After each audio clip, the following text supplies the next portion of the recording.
test is in 4 sections. At the end of the test, you will be given 10 minutes to transfer your answers to an answer sheet. Now turn to Section 1. Section 1. You will hear a student talking to the student accommodation officer at a college. First, you have some time to look at questions 1 to 5.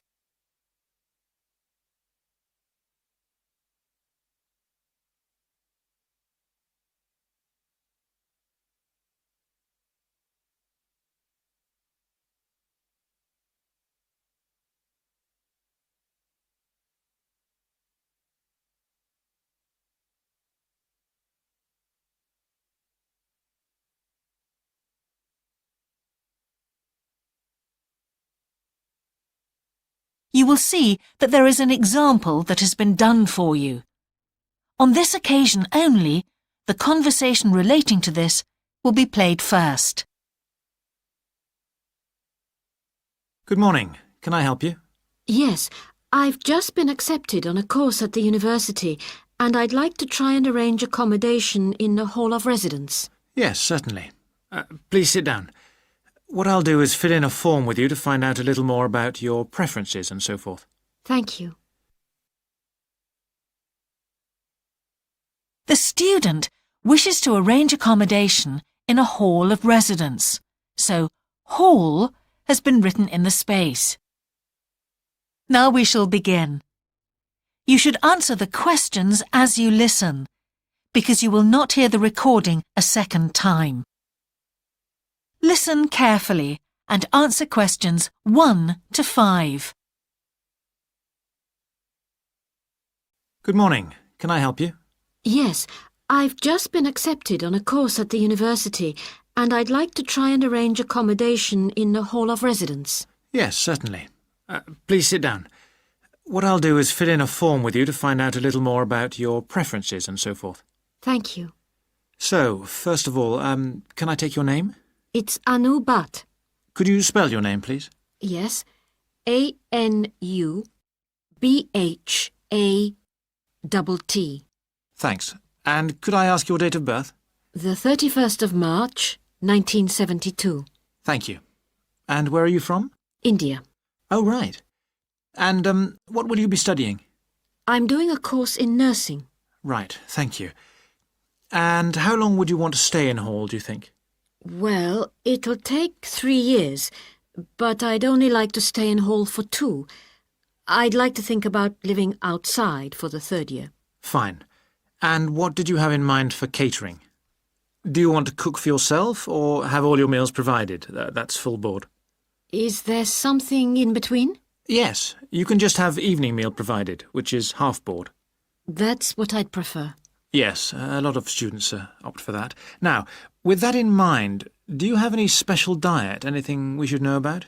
Yes, I don't take red meat. No red meat.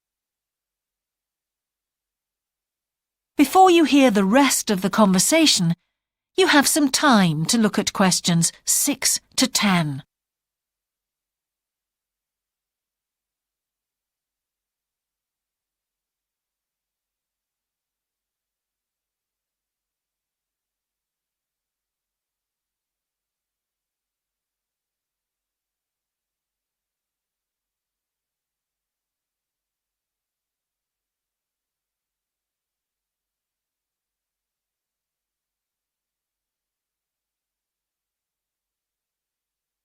Now listen and answer questions 6 to 10. Now, thinking about the room itself, we have a number of options.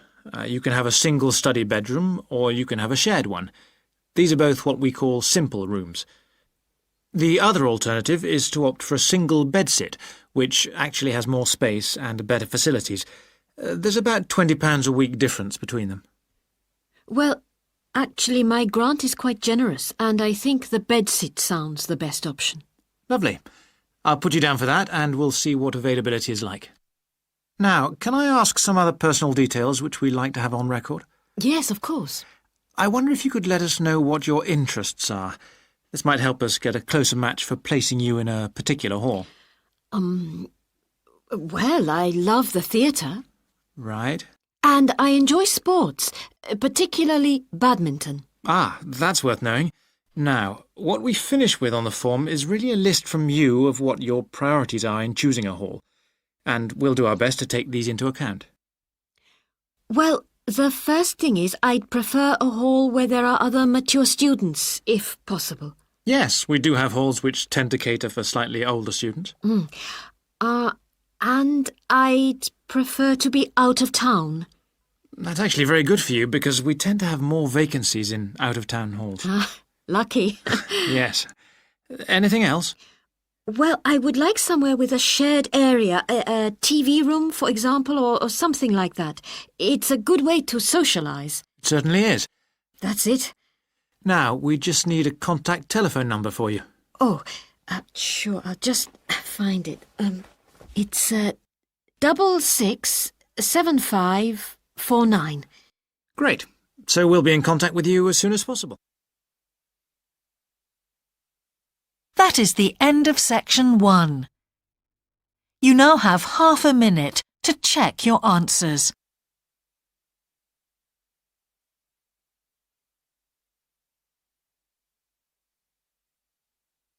Section 2. You will hear a man giving a talk to new members of a wildlife club in the south of England. First, you have some time to look at questions 11 to 13.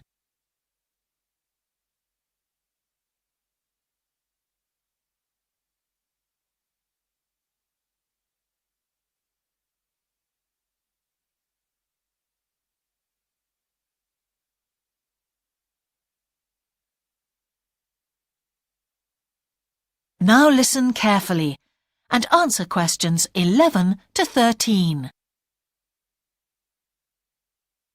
Hello, I'm delighted to welcome you to our wildlife club and very pleased that you're interested in the countryside and the plants and creatures of this area.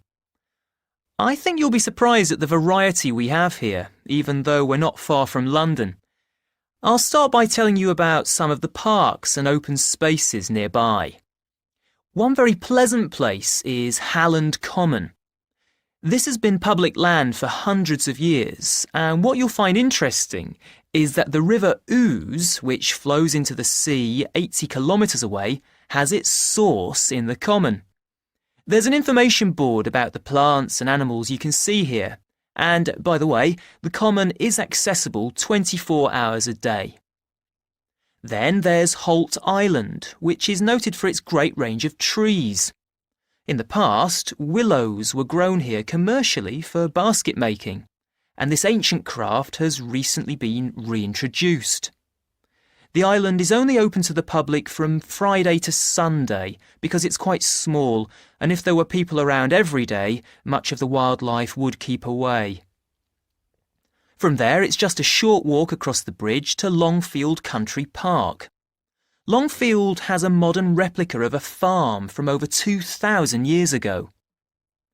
Children's activities are often arranged there, like bread making and face painting. The park is only open during daylight hours, so bear that in mind if you decide to go there.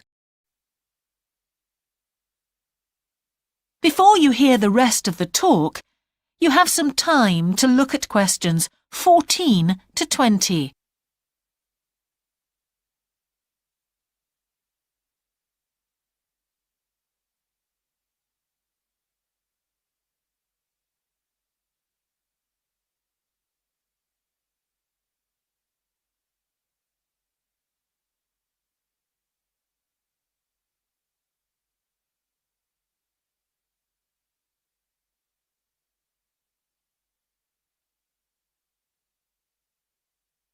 Now listen and answer questions 14 to 20. Longfield Park has a programme of activities throughout the year, and to give you a sample, this is what's happening in the next few days. On Monday, you can learn about herbs and how they've been used over the centuries. You'll start with a tour of our herb garden, practice the technique of using them as colour dyes for cloth, and listen to an illustrated talk about their use in cooking and medicine. Then on Wednesday, you can join local experts to discover the variety of insects and birds that appear in the evening. We keep to a small number of people in the group, so if you want to go, you'll need to phone the park ranger a few days ahead. There's a small charge which you should pay when you turn up. I'm sure you're all keen to help with the practical task of looking after the park, so on Saturday you can join a working party. You'll have a choice of all sorts of activities, from planting hedges to picking up litter, so you'll be able to change from one to another when you feel like it. The rangers will be hard at work all day, but do come and join in, even for just a short while.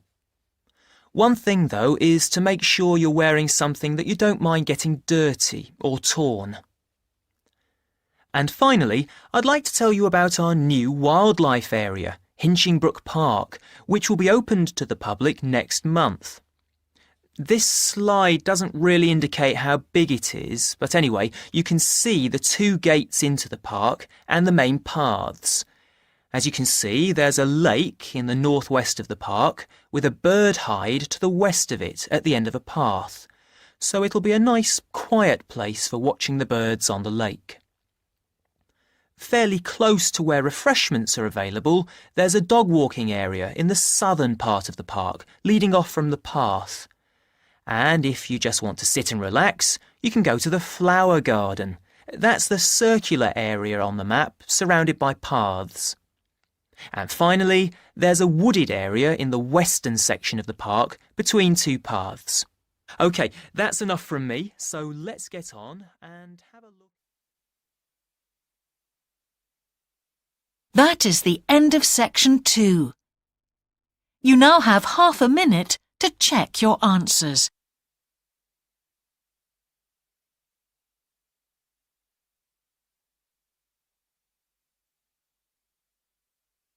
Section 3. You will hear the Director of Studies in an English Language Centre and a student representative talking about their Self-Access Centre. First, you have some time to look at questions 21 to 24.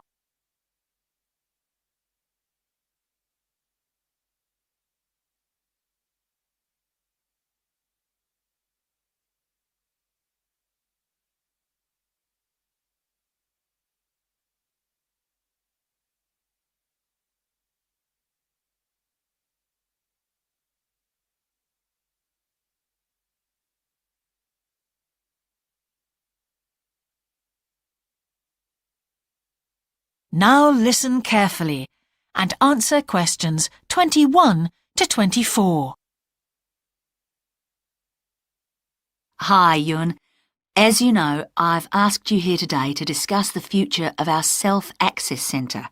We have to decide what we want to do about this very important resource for our English language students. So, can you tell me what the students think about this? Well, from the students' point of view, we would like to keep it. The majority of students say that they enjoy using it because it provides a variation on the classroom routine, and they see it as a pretty major component of their course. But we would like to see some improvements to the equipment, particularly the computers. There aren't enough for one each at the moment, and we always have to share. Well, yes, the teachers agree that it is a very valuable resource. But one thing we have noticed is that a lot of the students are using it to check their personal emails. We don't want to stop you students using it, but we think the computers should be used as a learning resource, not for emails. Some of us also think that we could benefit a lot more by relocating the Self-Access Centre to the main university library building. How do you think the students would feel about that, Yun? Well, the library is big enough to incorporate the Self-Access Centre, but it wouldn't be like a class activity anymore. Our main worry would be not being able to go to a teacher for advice.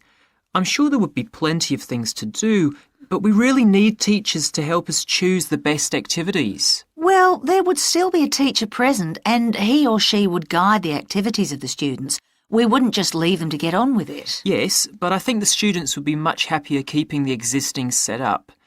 They really like going to the self-access centre with their teacher and staying together as a group to do activities. If we could just improve the resources and facilities, I think it would be fine. Is the cost going to be a problem? It's not so much the expense that I'm worried about, and we've certainly got room to do it, but it's the problem of timetabling a teacher to be in there outside class hours. If we're going to spend a lot of money on equipment and resources, we really need to make sure that everything is looked after properly. Anyway, let's make some notes to see just what needs doing to improve the centre. Before you hear the rest of the conversation, you have some time to look at questions 25 to 30.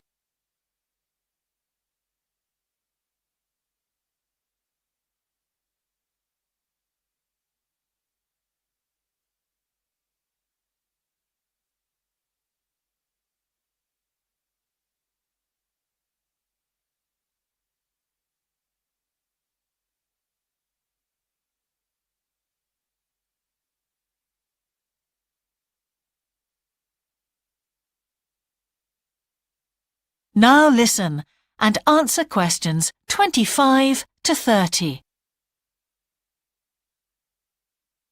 Now, what about the computers? I think it might be a good idea to install some new models. They would take up a lot less room, and so that would increase the workspace for textbooks and so on. That would be great. It is a bit cramped in there at times. What about other resources? Do you have a list of things that the students would like to see improved? Yes, one of the comments that students frequently make is that they find it difficult to find materials that are appropriate for their level, especially reading resources. So I think we need to label them more clearly. Well, that's easy enough. We can get that organised very quickly.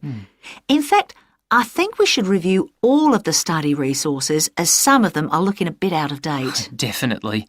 The CD section especially needs to be more current.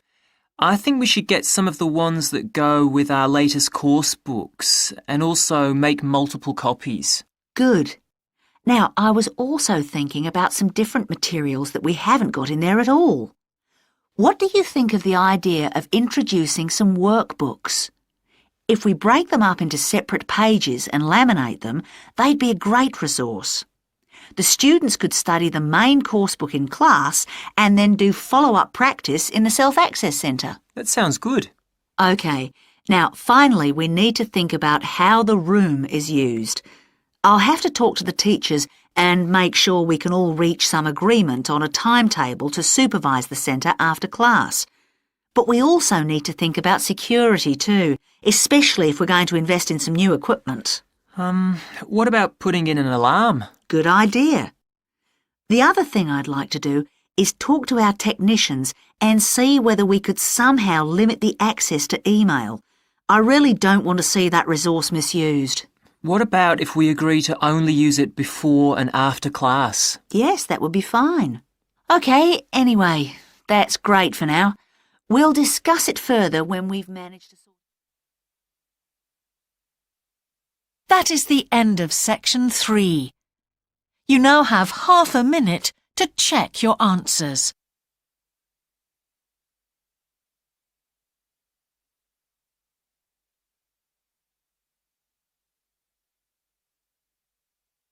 Section 4. You will hear the beginning of a lecture about business cultures. First, you have some time to look at questions 31 to 40.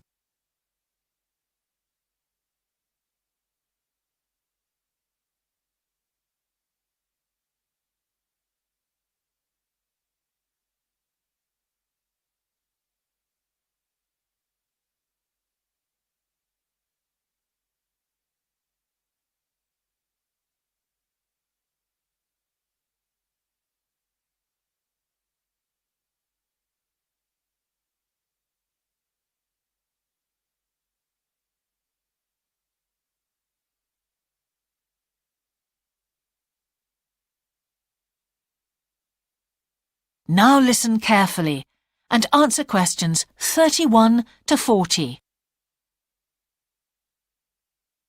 Good morning, everyone. Now, whether you're going to university to study business or some other subject, many of you will eventually end up working for a company of some kind. Now, when you first start working somewhere, you will realize that the organization you've joined has certain characteristics. And we often refer to these social characteristics as the culture of the organization. This includes its unwritten ideas, beliefs, values, and things like that. One well-known writer has classified company cultures by identifying 4 major types. The first type is called the power culture, and it's usually found in small organizations. It's the type of culture that needs a central source of power to be effective. And because control is in the hands of just 1 or 2 people, there aren't many rules or procedures. Another characteristic is that communication usually takes the form of conversations rather than, say, formal meetings or written memos. Now, one of the benefits of this culture is that the organization has the ability to act quickly, so it responds well to threat or danger on the one hand, and opportunity on the other. But on the negative side, this type of organization doesn't always act effectively, because it depends too much on 1 or 2 people at the top, and when these people make poor decisions, there's no one else who can influence them. And the kind of person who does well in this type of business culture is one who is happy to take risks, and for whom job security is a low priority. The next type is known as role culture. That's R-O-L-E, not R-O-double-L, by the way. And this type is usually found in large companies, which have lots of different levels in them. These organizations usually have separate departments that specialize in things like finance or sales or maintenance or whatever. Each one is coordinated at the top by a small group of senior managers, and typically everyone's job is controlled by sets of rules and procedures. For example, there are specific job descriptions, rules for discipline, and so on. What are the benefits of this kind of culture? Well, firstly, because it's found in large organizations, its fixed costs, or overheads as they're known, are low in relation to its output or what it produces. In other words, it can achieve economies of scale.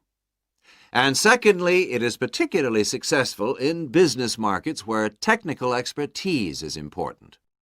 On the other hand, this culture is often very slow to recognize the need for change, and even slower to react. What kind of person does this type of culture suit? Well, it suits employees who value security and who don't particularly want to have responsibility.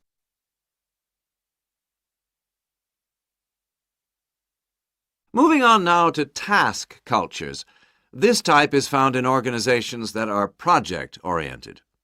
You usually find it where the market for the company's product is extremely competitive, or where the products themselves have a short lifespan.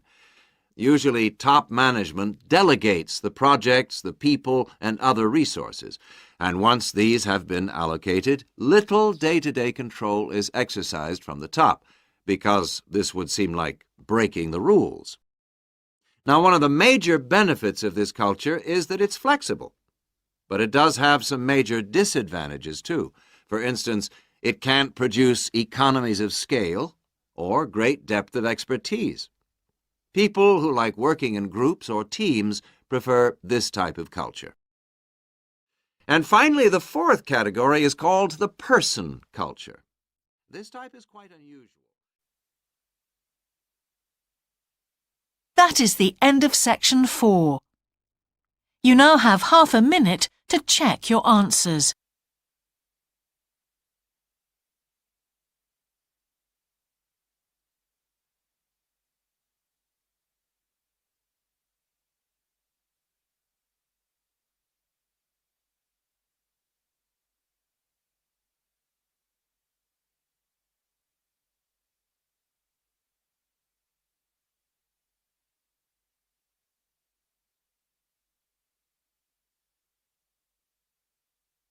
That is the end of the listening test. In the Ielts test, you would now have 10 minutes